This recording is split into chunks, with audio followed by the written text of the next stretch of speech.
বাহরাইনে বসবাসরত চাঁদপুর জেলার জাতীয়তাবাদী আদর্শের প্রবাসীদের সমন্বয়ে চাঁদপুর জেলা জাতীয়তাবাদী ফোরাম বাহরাইনের সুপার 5 কমিটি গঠন করা হয়েছে। বৃহস্পতিবার সন্ধ্যায় মানামার ভিলেজ বাংলা রেস্টুরেন্টের হল রুমে আয়োজিত এক সভায় চাঁদপুর জেলার ৮ উপজেলার প্রবাসী জাতীয়তাবাদী সমর্থকদের উপস্থিতিতে কণ্ঠভোট ও সর্বসম্মতিক্রমে এই কমিটি ঘোষণা করা হয়। অনুষ্ঠানের প্রধান অতিথি হিসেবে উপস্থিত ছিলেন বাহরাইন কেন্দ্রীয় বিএনপির ভারপ্রাপ্ত সভাপতি আকবর হোসেন কোচি।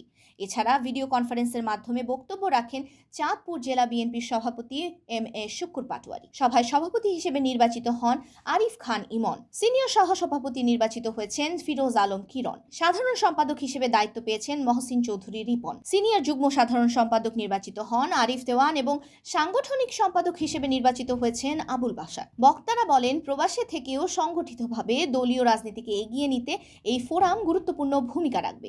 সুপার 5 কমিটির মতামতের ভিত্তিতে শীঘ্রই একটি পূর্ণাঙ্গ কমিটি গঠন করা হবে এবং বৃহৎ পরিসরে আনুষ্ঠানিক অভিষেক অনুষ্ঠান আয়োজন করা হবে বলেও জানান নেতারা। অনুষ্ঠানটি পরিচালনা করেন যুবনেতা আলাউদ্দিন গাজী। অনুষ্ঠানের শেষ পর্যায়ে বিএনপি চেয়ারপারসন এবং সাবেক প্রধানমন্ত্রী মরহুমা বেগম খালেদা জিয়ার আত্মার মাগফিরাত কামনায় বিশেষ দোয়া এবং মোনাজাত পরিচালনার মাধ্যমে সভার সমাপ্তি ঘোষণা করা হয়।